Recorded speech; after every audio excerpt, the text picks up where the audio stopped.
خاڵێکی ترکە ئێستا کاتێ هەوڵدان و قسەکردن و فریودان و چاواشەکردنە لەسەری ئەم مەسەلەی هەڵبژاردننی پەرلەمانی کوردستان. عەزیزانی من، پیاو چاکان، دینداران، قیامەت خوازان، برامە فریودانێکی زۆر سەخیفانەیە. نابێت لولتان کەن دیسان بە ناوی ئەوەی وەڵا انتیخاباتەکەین و بڕێن ئەی گۆڕین. ئەبێت لەوە لە 100 دڵنیابن. هەڵبژاردن ئالیەتی گۆڕانکاری نییە. بەخوای گەورە قەسەم 100 دانە ساڵی ترەم انتیخاباتە بکەن بەبێ هێز پارتی وێچێتی نایەنە خوار. تۆ وابزانی بە تەدریج 27 ساڵە انتیخاباتەکەی 27 تر ئەچیتە مەرحەلەی دووهەمی دیموکراسی وەکو ئەوروپا چووە. ئەوروپا گەلەکانی حڕ بوون، حیزبەکانی حڕ بوون کە توانیانەمە دروستکەن. بۆیە مەرحەلە بە مەرحەلەی دیموکراسیەکەیان هێنا. خەڵک لە ڕووی مەلیکە ڕاوەستایە پێش 400 ساڵ لەمەوە پێش لە بەریتانیا. دوایی وردەوردە ئەو کاتە حیزب نەبوو. نوبەلاکان هاتبوون، دوای نوێنەری قەشە هاتن، نوێنەری مزاریعەکان هاتن و ئەوانی تر وردەوردە ئەحزاب دروست بوو کە ئەحزابی اشتراکیش دروست بوو. تەوەجوهی اشتراکی لە زمانی پێش تەمان مارکسولینین پێش 1850 ئەوانە ئەحزابی تر وردەوردە و لەسەر سیستمێکی اشتراکی دروست بوون. ئەوانە بوون بە حیزبێک، نوبەلاکان بوون بە حیزبی لیبرالیەکان، ئەوانەی قەشەش بوون بە حیزبی دیموکراتی مەسیحی. لە غەرب ئەم سێ تەوەجوهە دروست بوو. ئەمەشە کە لە وڵاتی لە هەموو عالەمی ئیسلامە هەیە، لە هەموو دنیاە هەیە. لە ئیسرائیل حیزبەکەیە لیکۆت لیبرالیە، حیزبی عەمەل ئیشتراکیە، شاسیش دینداریە. لە هندستان هەروایە، بەهاراتیە جەناتیە دینیەکەیە، حیزبێکی تر قەومیە لیبرالی، حیزبێکی تر یاساریە. ئەمە بەپێی دینی هندۆسی. لە تایلەند بە هەمان شێوە کۆنفۆشیۆسیە، بوداییە. لە ئەمریکای لاتینی کاتۆلیکیە، ئەمە حیزبی کاتۆلیکیە و حیزبی لیبرالی وش حیزبێکی ئیشتراکی. لە عالەمی ئیسلامیش مەفروزە وابێ، لە پاکستانیش وایە ئەمە حیزبی لیبرالی و حیزبەکەی بێنەزیر بووە تۆیە سۆشیال دیموکراتە و ئەمە حرەکەتەکەی ئینسافی عیمران خانەوە لیبرالیەکی کراوەیە طبعاً، و حیزبی ئیسلامی جەماعەتی ئیسلامی و ئەحزابی تری ئیسلامی شەرعی. مەفروزە لە کوردستانی شاوابێ. ئەگەر وایە بڵێن پارتی لیبرالیە و یەکێتی سۆشیالیستیە و ئیسلامیەکان ئیسلامین، ئێکوا بەرهەمەکەی کوا، گۆڕانکاریەکە کوا. کابرایەکی یاریزانی کرکرد لە بەریتانیاژی عیمران خان هاتۆتە حیزبێکی لە پاکستان دروست کردو بە ناوی حرەکەتی ئینساف، یعنی حرەکەتی داد، حرەکەتی دادبەروەری، وەرگرتنەوە قوتی خەڵکی لەو هەموو سەرمایەدارە و بورجوازیە زلخۆرانە، لەو گەندە خۆرانە حیزبێکی دروست کردو 22 ساڵ لەمەوە پێش. معقولە ئێستا لە 140 ملیۆنە ئەو بیباتەوە لەگەڵ ئەم هەموو ئەحزابە قەومیانەی وەکو ڕابیدەی ئیسلامی کە لە 1946ەوە دروست بووە وەک پارتی زاڵ بێ بەسەر هەموویە. چونکە لێ سیستمێک هەیە انتیخابات، محکمەیەکی دەستوریش هەیە کە شکات بکەن لێ. مشەڕەف کولفی کول بوو، بەڵام ناوێت ئێستا بچێتەوە بۆ پاکستان لەبەر محکمەی دەستوری هەیە. محکمەی دەستوری شکاتەکە لە ڕێیس جمهور، شکاتەکە لە ئەحزابەکان. ئۆردۆغانەوە هەموو گۆڕانکاریانەی کرد، بەس ئۆردۆغان ناتوانێت لە حدودی قانونەکان دەرچێت. لەبەرەوە ئەشەیەکی لەو ئەحزابانە حیزبی حرەکەتی قەومی شکاتی لێ بکە و بیدا بە دادگا. دادگا ئەو کاتە لە سەرووی ئۆردۆغان و ڕێیس جمهورەوەی محکمەی دەستوری هەیە. کاکە چێ شکات لە مەلا بەختیارەکە؟ چێ وێرە بڵێ لاهوری شێخ جەنگی پشتی برۆی پشتی چاوی برۆیە؟ چێ وێرە بڵێ کەریم سنجاری قاچی خواردانە؟ چێ وێرە بڵێ فازڵ میرانی چجای عایلەی بەرزانی؟ ئەم ئال سعودە. هەڵبژاردنەکان برا شتێکی بێبەرهەمە. دیسان ئیسلامیەکان خاستن بە نیسبەتی مسلمانانەوەڵێن سەرتان با نەدەنەوە بە فێڵ و فێڵکاری. ئاخر وەڵاهی ئەو کەسەی عەقڵی پێ بشکە بۆی باشەشکرد انتیخاباتی مانگی 5 هەمووتان بیرتان دێ، حتا ئەوانەی کە ئەبن بە 18 ساڵ ئێستا هەمووتان بیرتان دێت چ لەفلفەیەک بوو، چ چەواشەکاریەک بوو. لە برا بەم ڕیشە سپێی من بکەن برا واز لە انتیخابات بێنن تۆ بەش بکەن لەوەی کە بچنەوە ناوی. برا کابرا تازە خۆی مرە شەحکاتەوە بچێتەوە ناوی. کاک هەورامانگە چێنە ئیمامۆستایەکی بەڕێزە ئەهلی کیمیاویەکەیە کە سوکاری لە کیمیاوی هەڵەبجەیە فەوتاون. ئەم پیاوە دراساتی شەرعی هەیە. ئەو زەمەنەی ئێمە پێکەوە بووینەوە کاتە گەنجێ بوو ئەو پێگەیشت.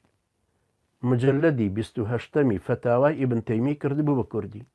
مجلدی 28 هەمووی لەسەر جیهادە واقعی ئەو زمانی کە تەتەر و مەغۆلی تیاوە کە و سەردەمە ئیمامی ابن تەیمیە ڕەحمەتی خوای لێ بێژیاوە فتواکانی واقعی ئەم سەردەمەشن هیچ جەماعەتێکی جیهادی نیە احتیمادی نەکردوێتە سەر ئەو مجەلەدی 28ەم ئەم پیاوە مجەلەدی 28ەمی کردو بە کوردی ئێستا خۆی قەناعەتی بە منەمەوە ڕێگاکەی گۆڕیوە یان پەرلەمان گۆڕاوە ئاخر شوێنێک بوو دەڵخانە و گەندەڵخانەیەکی دیوەخانێکی بەتاڵ نامراوە پەرلەمانی کوردستان ئێکاکە گیان ئەگەر بە قیمە دوای فازڵ میرانی لێبوو نەوشیرە مستەفای لێبوو مامۆستا عەلی باپیری لێبوو مامۆستا سەلاحەدین محەممەد بادینی لێبوو بەرزانی ئاکوڕانی بەرزانی لەوێ بوون ئێمەعناوە هەر پاڵدانەوەیە لەوێ ئێستا ئەم کاندیدانەی خۆیان کاندید کردو کورت و مختصر وەک ئەوە وایە 300 کەس عەریزە بدەن بۆ ئەوەی تەعین ببن لە دایرەیەک ئەمەش وایە تەعین بوونە لەم پەرلەمانە لەبەر پارێکی باش وەرەگرتوتەوە برانی بەڕێزی من عەزیزانی من ئیسلامیەکان لە خوای گەورە بترسن ئێمە مهمەیەکی کە لەسەر شانمان ئێمە ئەرچی ئیستیخلافەکە لەسەر شانمانە ئیستیخلاف یعنی خواناسین و خواناساندن خواپەرستن پابندبوون بە شریعەتەکەی و هەڵگرتنی بانگەوازەکەی ومەت دروستکردنی ومەتێکی عەقائیدی هەڵگرتنی ئەم بەلاغ و بانگەواز و جیهادە تا سەروەرەتی شەرع تەمینەکرێ دوای خێروبێری سەرزەوی بهێنرێتە دەرەوە دانیشتوانەکەن نەک ڕێگا بدەین نەوتەکە هەمووی بدزرێ ئیسلامیەکان بە هەمویان ئێستا ئەگەر یەک بیرە نەوتیان بەدەستەوە فەقیریان لە کوردستان نایە شەرزەکاتیانەدا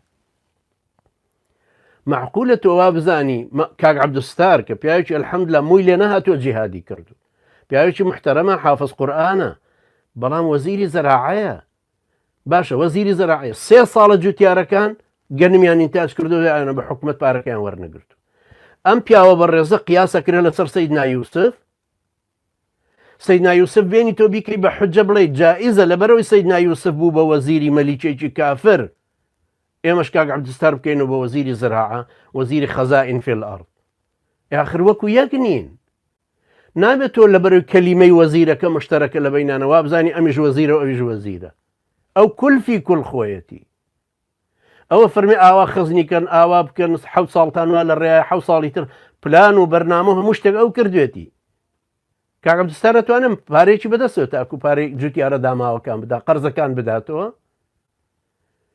ئەتوانە ڕێگالەوە بگرێت کە ئێران ئەو هەموو بەرهەم زراعی خۆی نێنێتە ناوە بۆی هیچ خۆمان بفرۆشرێ ئەتوانە ڕێگالەوە بگرێ مەڕووماڵاتمان پێفرۆشە ئێران بە شەویش بە هەلیکۆپتەر بەرازەکانەکە بەم دیوی پێنجوێنە بەرازە ڕاو بەرازە ئەو بە هەلیکۆپتەر ڕاویانە بۆی بێنە ئەم دی و مەزرعی ئێمە وێران کرد جگە لە تۆپ بارانکردن و سووتاندنی بەرهەمەکانی ئەو جوتیارە داماوەنە وەزیری زەراعەکەمان کە حافظ قورئانە ئەتوانێ ئەمە منعکە ئێبرانی بەڕێزی من عەزیزانی من بەشداربوونی سیاسی بۆ ئەوەی بانگەوازەکەمان بچێتە پێشوو ئێوە لە 25 ساڵە 26 ساڵە ئێوە چوونەتە پەرلەمانەوە داعیەکانمان هەمووی ڕۆشتن هەمووی تلیسانەوە خوسانەوە تۆ ێستا ئاگاتان لێگەر بەرهەم ساڵح بچێتەوە ناو یەکێتی کاک ئارام قادر چەند ڕوڕەشە بێ هەر ڕوڕەشی دنیا و قیامەت وەسێتیشم بۆ ئەوانیش و ئەوانەی لەگەڵ ئەو تاغوتەیە ڕۆیشتن لەگەڵ بەرهەم ساڵح بڕۆنە حەج تۆبەیەک بکەن کە هاتی شنۆ نەنووسن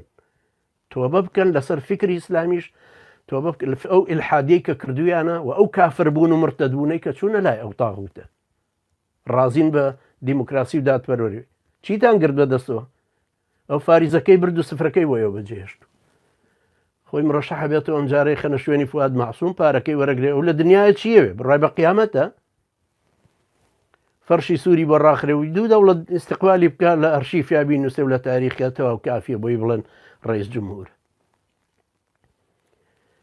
لەخوا بترسن برا ئێوە سەر لە نوێ دێنەوە بۆ مزگەوتەکان و مەلا ئەنجا سەیریشەوەی عەزیزانی من هەموو جەماعەتەکان مەلا دێنن پارتیە مەلای هێناوە نەکەر مەلا بۆ سەر تەلەڤیزیۆن و بخوێنێ وەک بولبولی قوڕ مەلای هێناوە مرەشەحی کردووەڵا لە ناو حیزبی ئێمەوە ببە بە مەلای چاواشەکار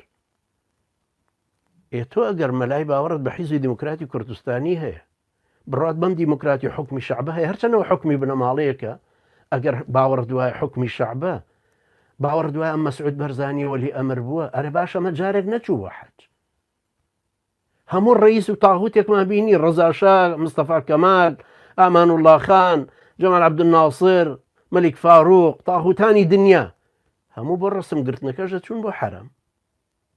ئێمەی تۆ تەوافی لالەشی کردووە، فەخریشی پێواکە. ئەم هەموو مەلایە بە پارتی هاتوون، ئەم هەموو مەلای تر بە خانەی سەوزە هاتوون، ئەم هەموو مەلایە ئەنجا لە ئەم حیزبانەی ترەوە هاتوون، هەموو حیزبێک مەلای تایە. بۆ باشە مەلاوەندە کاریگەری تۆ هەموو لێ دەخوێنن شەو ڕۆژ، تۆ نابێ عەقڵت بەمە بشکێکە تۆ عەمامەکە دیستغلالەکەن. جگەلەوەی مەلای مرتەدی تایە کە ئەڵێ قیبلەتان بگۆڕن بە کۆبانی. هێبران دینە بۆ وای لێ هاتووە. ئیسلامیەکان پێویستە بگەڕێنەوە بۆ خواپەرستی، بگەڕێنەوە سەر لەنوێ لە نقطەی سفرەوە خوا بناسن بە سیفەتی ئەوەی کە ما لەکم لا تەرجونە لله وەقارا. ئێوە بۆ ڕێز بۆ خوای پەروەردگار دانانن. ئەمە ڕێزدانانە تۆ بڵێ لا ئیلاهە وەالحەیات مادە، لەم لاش بڵێ لا ئیلاهە ئیلا الله. لە میحرابەکەشا چۆن جەلال حەنەفی لە مزگەوتی خولەفا لە بەغدا لە ساحەی خەلانی کە خۆی خریجی ئیسلامی بوو لە ڕووسیاوە هاتووە، ڕسمی سەدام حوسێنیشی لە میحرابەکە دانا بوو خەڵک بڵێ ئیاکە نەعبود و ئیاکە نەستەعین. ئەوەشە بینین یاک مەرحەلەی تر پارتی ئەوەشتان پێیەکە. ئەوە جارە زۆنی سەوت کراوەترە، بەس پارتی با وردەورد بخشێ بۆ مەنتەقەکانی تری زۆنی سەوت احتیوای زیاتر بکە. ئەوە ئێران نەیهێشتووە کە احتیوا بکرێ، ژنا دەمێک بوو ئێستا ئەهاتە ناوتانەوە. بەڕیشی من بکەن و واز لەم ئینتیخاباتانە بێنن. ئەوەی گەنجی مسلمانە، ئەوەی لەخوا ئەترسێ، برانی بەڕێزی من ئەو ئازادیم هەیە کە لێرەوە بیڵێم خەڵکێک لە کوردستان ناوێت یەکسەر وا بڵێت، چکەی گرن ناوێرە بڵێ ئەمانە تاغوتن سیستمێکی فرعونیە، ناوێرە بڵێ ئەمە دارالکوفرە، ناوێرە بڵێ ئەمە ئەهلی جاهیلیەتن شەعبەکەمان، ناوێرە بڵێ مزگەوتەکەمان و مەلاکەمان ئەعرابین. بەڵام ئێمە لە دەرەوە ئەتوانین ئەمە بڵێن. ئەو کەسانی کە ئێستا بەرگری لەو دیموکراسی و لەو گەندەڵخانەیەکەن لەو دیوەخانە بەتاڵە لە دەرەوە بوونە هەڵوێستیان هەروە بوو، چکەوانش خوا ناسن. لە دەرەوە بوونە نەسیمێکی ئازادیان هەڵمژایە وایە نەکرد. براگەر لە ژێرزەختان وەرنە دەرێ. خوای گەورە بۆچی لە دوای ئیمان هیجرەتی دروست کرد؟ الذين آمنوا وهاجروا وجاهدوا في سبيل الله کە جیهادەکە ناکەی خۆی هیجرەتەکە لەسەرە. لەبەرەوە عەزیزانی من بە هاژەوژەی ئینتیخاباتیش نەبێ پیاوی چاک بنێەوە عەقڵتان بە دنیا بشکێ. برا بە خوای ئەرزوو ئاسمانەکان قەسەم گۆڕان لە پێش هەموو ئیسلامیەکانیشو لە ١٨٠ کورسیەکان بێنێ ناهێڵن جارێکی کە یەکێکی تر لەو سەیتەرانە بباتە ئەودیو بە ئیتیفاقات نەبێ. هەر ئیتیفاقێکیش گۆڕان بیکە لەگەڵ پارتی تەنازل کردن، چکە پارتی لەو نەوعانیە تەنازل بۆ یەکێ بکە. لەبەرەوە ئەوانە وەکو جوولەکە خوێنشینیان پێ ئەڕوە، وەکو جوولەکە پێیان وایە شەعب الله المختارن، خەڵکی تری شەعب الله المحتارن.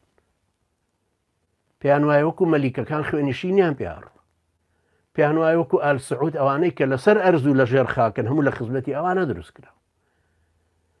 پارتیش لەو نەوعەیە. تەبعاً بنەماڵەی بارزانانی ئەڵم پارتی هیچ نییە، پارتی دیکۆرەکە فشوفۆڵێک کراوە بەسەر هەیکەلێکی ترە کە هەیکەلەکە لە ژێرەوەی شوکارەکانەکە. وەکو جلوبەرگ وایە پارتی جلوبەرجێکە لەبەر جەستەیەکە جەستەکە ئالبەرزانی.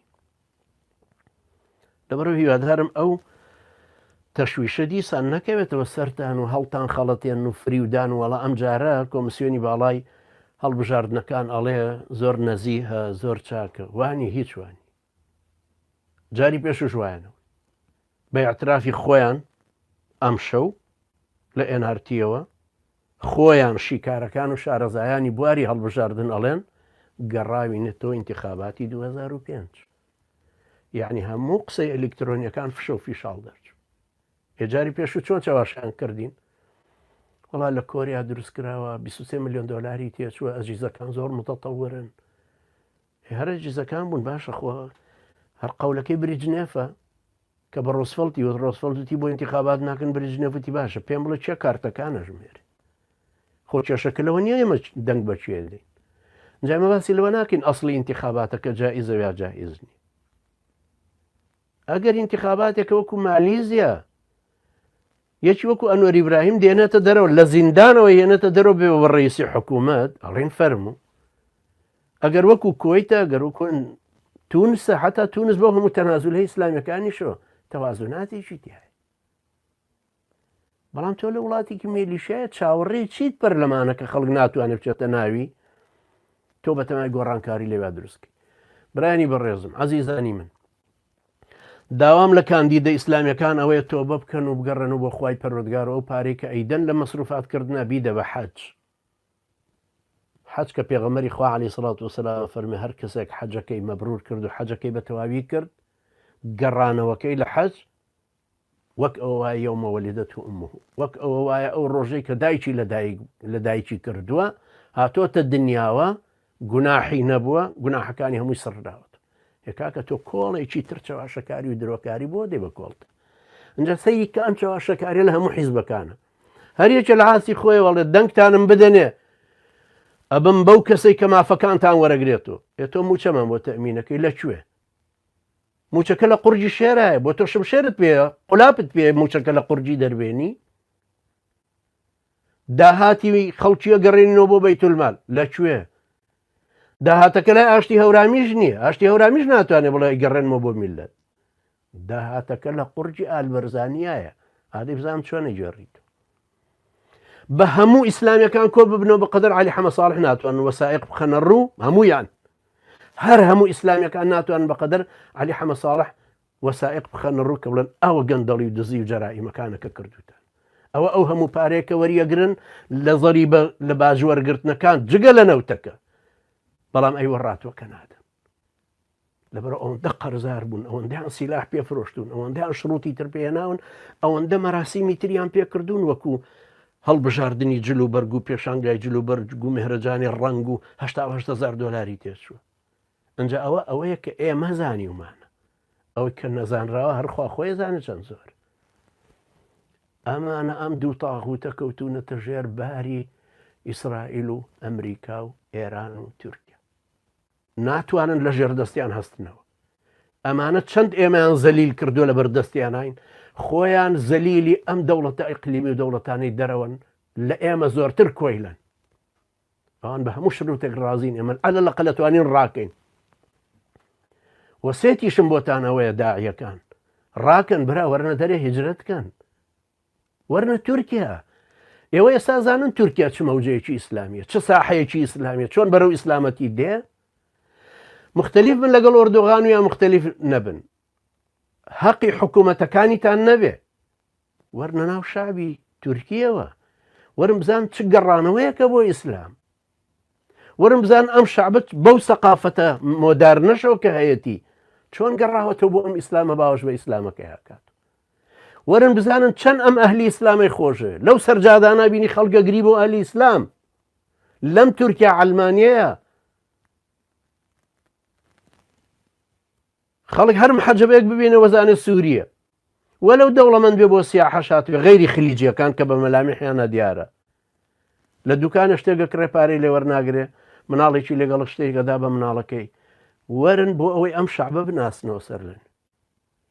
وەرنە تورکیا هیجرەتەکەتان بکەوێ بۆ ئەوەی لە تورکیا بتوانین بنەمایەک دروستکەین، بتوانین زەمینەیەک سازکەین وەکو هەموو میلەتانەی تر. ئێمە و کاتێ من گەنج بوو متازە ڕامان کردبوو چوینە ئێران، لە دەست حیزبی باسی کافر ڕامان کردبوو کە چوینە ئێرانە بینین ئەو بانگە ئەو مەراسیمە ئیسلامیانە نوێژی جومعەی تاران بەو هەموو قەڵەباغی سەرجادانەی ئەم هەموو سیما و صیفەتە ئیسلامیانە، هونەری ئیسلامی، هەرچی شوێنەکە ئەڕۆی جا قورئان، مەتحەفی قورئانی و دەستنووسی قورئانی، ئەم شوێنانە لەگەڵەوە شامانزانی شیعی غەلیزن، دڵمان چەند پێی خۆش بوو.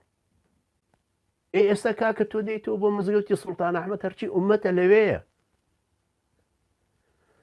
تۆ دەیتەوە بۆ تورکیا ئێستا سەیرەکەی هەموو ئەوەیە کە نەفسی خۆ دەیەوێ، ئەهلی سونەتەکەی خۆتن.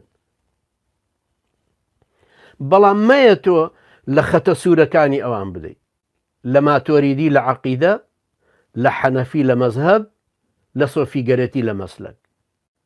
ئەوان ئەم سێشتن. تۆ کە دێی تۆ شافعی دیا سەلەفیت، لە عەقیدەیان ڕوڕویان مەبەرەوە. تۆ فقهی دەلیل دەوێت شافعی بەرامبەر حەنەفی جەدەلی ساڵانی کۆن مێنەرەوە. تۆ سۆفینیت ئەوان سۆفین بەرامبەر بە یەکتر مەوەستنەوە. لەسەر ئەم ئوسوسە لەمانە مەدە بزانە ئەو شعبە چەندی تۆ خۆشێ.